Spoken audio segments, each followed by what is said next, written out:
What we do is our free will. Any sin that we act upon, it's us doing what we wanted to do. So Revati will break down all of the social barriers and make you feel okay about doing it, and that's how you come to know what you're made of.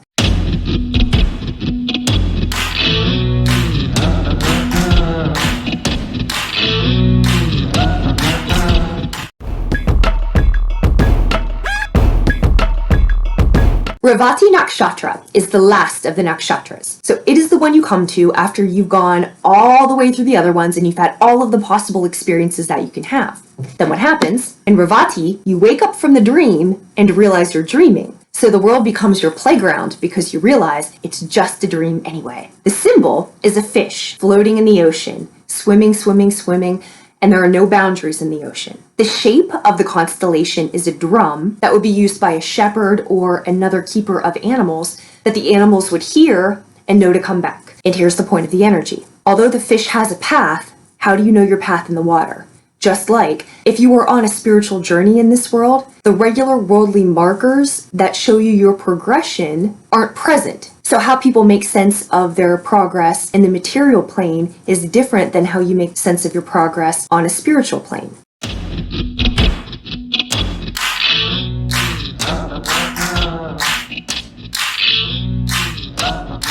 Revati is housed entirely in Pisces. Pisces is between two worlds.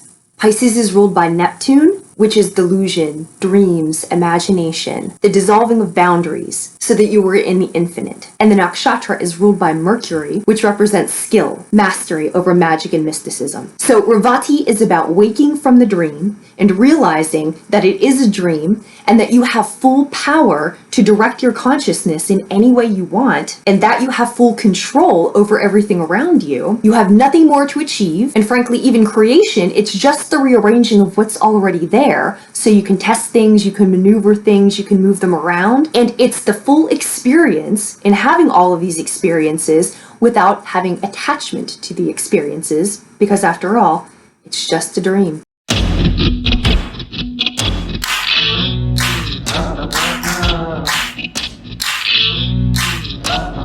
Revati is about nourishment, and it's a very gentle, soft, loving kind of nakshatra. But there are different ways to help you grow.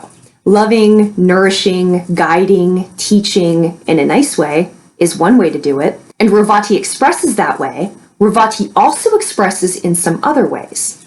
Because Revati is between the two worlds, Revati natives aren't really interested in the mundane world. So they don't want to talk with you about your kids and the grocery store and your shoes. They want to connect with you for real. Normally, in the material realm, people are trying to find small talk and they're trying to find these small ways to find a reason to connect. Revati's not interested in that. If you want to connect, you connect for real. If you want to talk about something for real. They only want to engage with higher levels of thought.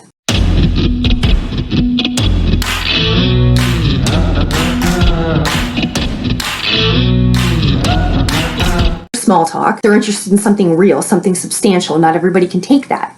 So in a social circle, not everybody can take that. Because Revati also likes to play with people, they also have a good time when they bring chaos into a situation. Not for any other reason except to bring chaos, just to see how people act, just to see how they respond, how they deal with it. It's a really sexual nakshatra because they're not attached, they're just having experiences. So this is, for example, if you're in a social setting and there is a girl who just goes and tries to steal people's husbands, not because she wants them, not because she wants anything, she just does it for fun, just to see if she can get it. And everybody knows what's going on, and everybody's just standing around watching this, and they're watching the man who she's targeting, and the wife is uncomfortable, everybody else is really uncomfortable watching this. She's just screwing with you. She's just seeing what you'll do. She doesn't really even want to go through with it.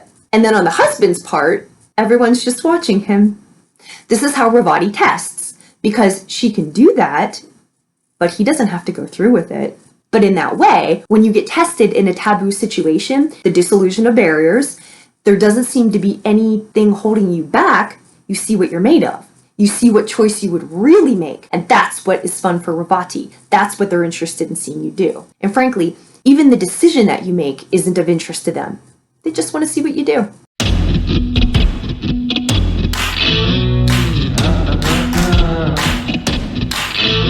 Her below. If you have never seen her stuff, please go watch her videos on nakshatras. I use her research a lot in my information. She also talks about, for example, how the men, still there's this very sexual element to them, and they're really playful, but they're playful in a way like you don't know what they're up to. So it's playful, but then it's kind of scary because you never really know what they're doing and you don't really know what they're going after. But it's fun and they'll take you for a little bit of a ride, but it's weird. So some examples of that are the Joker, Rumpelstiltskin, the scary albino guy. But these are all Revati natives. And what you find out is Revati natives play Revati roles. And of course, the casting director doesn't know that, but you find that these people, they're actually playing out these roles that are characteristics of their nakshatras. So again, like really cold and unrelatable. You can't guess their motives. I mean, like, look at the Jokers. You can't, like, you're going to negotiate with him. What do you think he's interested in? You think you can find out what that is? And then there's this Rumpelstiltskin character. He's on his own agenda. You don't even know what he's doing, but he's on his own agenda. Again, all Revati natives, all Revati ways. Sometimes they have something in mind, but usually they just like to mix it up, just for fun.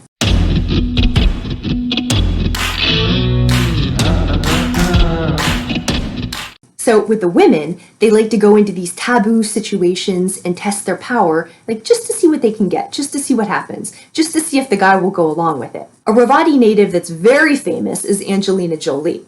So the two men she married, Billy Bob Thornton and Brad Pitt, they were already married when she met them. So she's considered a husband stealer, but again, think about it. They didn't have to go through with it. They didn't have to leave their wives. They didn't even have to be susceptible to the flirtation. That's her energy, but they responded to it. That was their choice. So we always want to blame somebody for what happened because they seduced us, because they brought us along. Doesn't work like that. What we do is our free will. Any sin that we act upon, any taboo that we act upon, anything we act upon, it's us doing what we wanted to do. And the reason that we didn't do it in another situation is because we didn't have the opportunity to do it in another situation. So Revati will break down all of the social barriers and make you feel okay about doing it. They give you the opportunity. They don't give you any restraints. They give you free reign. Just see what you do. And that's how you come to know what you're made of.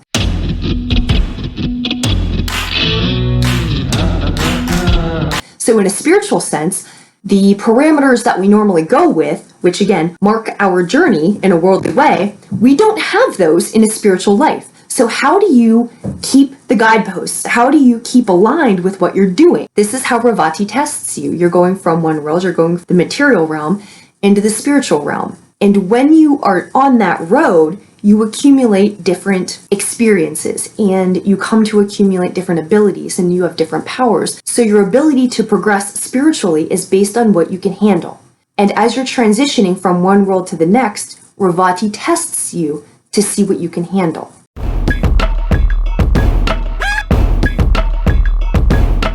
There are two different ways to acquire wealth. One is for personal gain, one is for collective gain. The personal gain, this you'll find in Jyeshta Nakshatra. This is the way of political maneuvering, outsmarting your enemies, using espionage and different information to get where you're needing to go, to manipulate other people for power. And this is all for personal gain. The other way to do it is you drink milk, you take care of animals, you take care of children, you care for things, you nurture things. And in turn, those things come to care and nurture for the next generation. So you have personal gain or collective gain. Revati is about collective gain.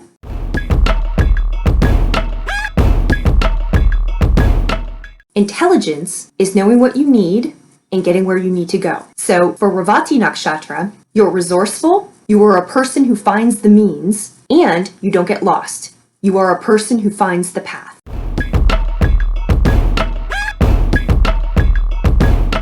Devotion. This means being gentle, caring, loving, generous. Taking care of the things that bring you wealth. Taking care of your family. Taking care of your children. Taking care of those friends, those relationships. The things that enrich you and allow you to be what you need to be. Don't neglect those. Take care of those. Water those. Love those. Feed those. Some people will be spiritual for a lifestyle. So they'll wear the stuff, they'll talk the words. But when you look at their personal life, that looks different to what they profess to be. Because spiritual lifestyle and spiritual life are very different. When you have a spiritual life, you understand that what you care for, who you care for, how you care for things, people, situations, those expressions of nurturing, those expressions of generosity are actually the expressions of your spirituality. It's not a thought, it's an action.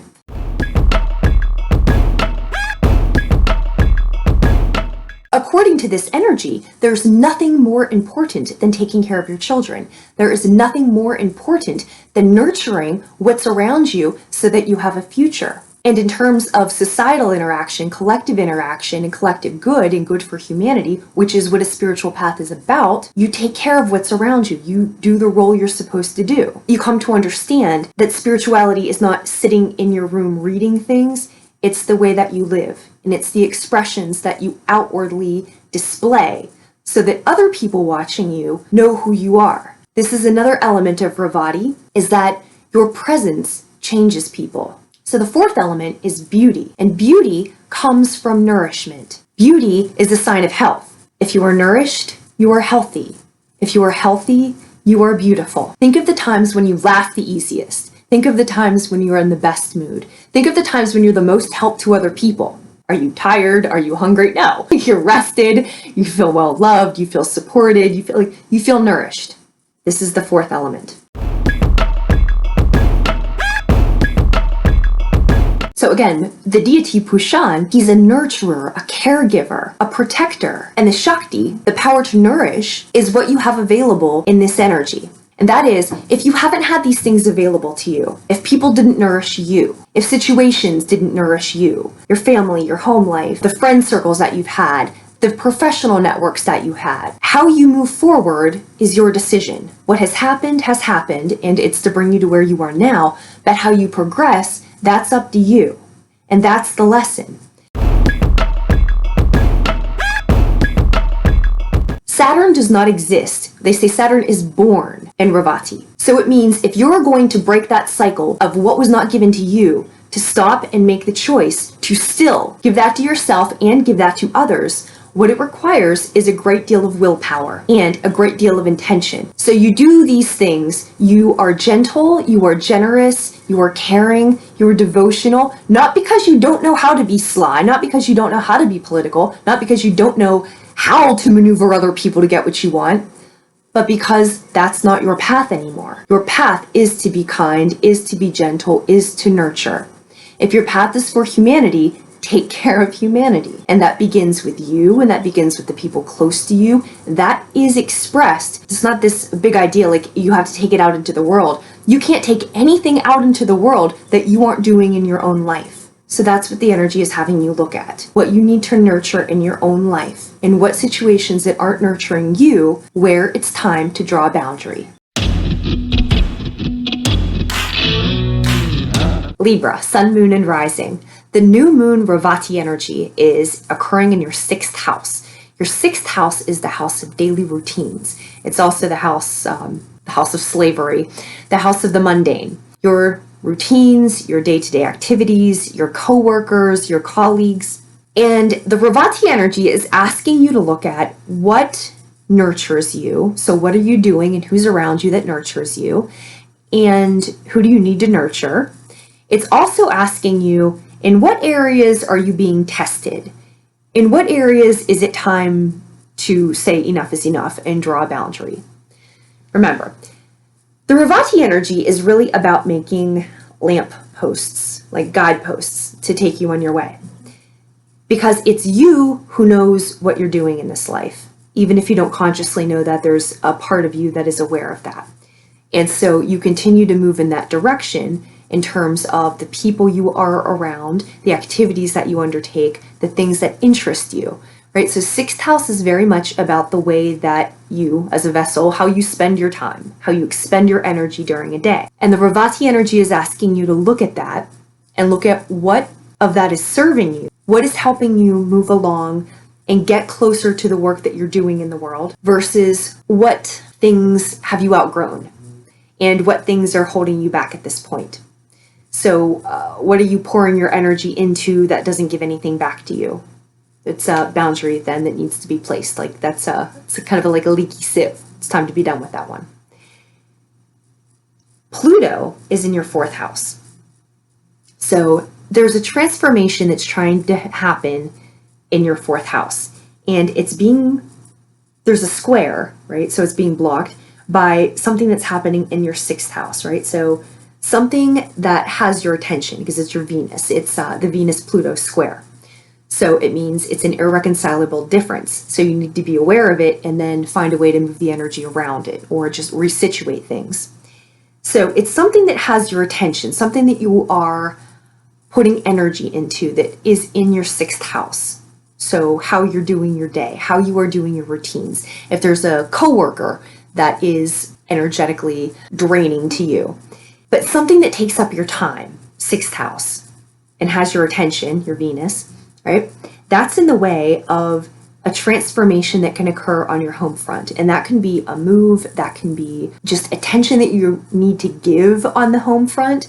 And maybe it's being diverted in the 6th house where it needs to go into the 4th house. So be aware of that. Now, across from the 6th house is the 12th house. So you have the mundane facing the spiritual. And again, the whole point of these videos, the whole point of any of this is because you're moving on a spiritual path. And so you're moving in the direction that allows you to do the work in the world that you were put here to do and that your soul chose to do when you stepped into this body. So the whole point is you're moving toward the 12th house. And that is reflective on how you behave, how you spend your energy, how you spend your time in the 6th house, because it is the 6th house in which everyday magic occurs. So whatever's going on, the Revati energy is asking you to look at what's going on in your day-to-day, the people around you, just the stuff you do every day that you don't even really think about anymore, or the things that are really on your mind, but the stuff that you do every day, because that has a bearing on what your spiritual development is like, and it has a bearing on what can happen on your home front, what kind of transformation is trying to occur for there. Because remember, any kind of transformation that occurs, it's always to make you better. It's not transformation that's going to take you backwards. So anytime there's a square, it's because when you reconcile that energy, it will free you up to advance you. So that's the point of it. So you're looking at how you spend your energy, and you're looking at how you spend your time, and where that can be adjusted to where you're doing that in a more productive way, in terms of it allows you to see the way ahead and the people, the situations, what you're doing. It gives you the resources that you need to move ahead. So you're in situations where you are simultaneously nourishing others and being nourished, and everything you're doing, you can see the way ahead and it promotes your growth. And if it doesn't meet those criteria, if it doesn't help you along, if it doesn't promote your growth, now it's time to set a boundary and watch those things wash away. So as we step into this 2 weeks, the energy of the last full moon, we made the decision to step out into the unknown and to give things up.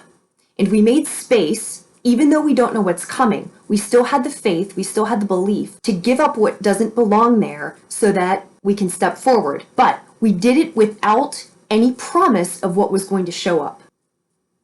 This card is about a portal. So we're stepping into something else. Currently, we are between two worlds, and we're watching what's playing out around us. But we're watching it now without attachment. So even though we have Pluto squaring Venus, it's not like the painful things that we were going through back in January, where we're watching our relationships fall apart. Now, everybody is going to do what they're going to do. And our job is to sit back and watch how the things play out. You know how to conduct yourself in these situations, but what people ultimately decide to do is their choice. So how you interact, you can interact, but you don't need to have any type of sense of control, like you're needing to orchestrate anything. Watch it play. So however things turn out in the next few weeks, then you know how to make your moves. But in this meantime, we still have Mercury in Pisces. We're in a Pisces sun. We're in Pisces Nakshatra. Everything is Pisces. So that means everything is watery. Everything is still moving and nothing is solid yet. Watch what happens. You keep your devotion. You keep on what you're about. You keep on your path. Pay attention to the things around you that you need to nurture. Take care of what takes care of you, especially you, right? But take care of the people, take care of the situations, take care of the groups. And the ones that don't take care of you, why are you still there? But why are you still there? Take care of what takes care of you.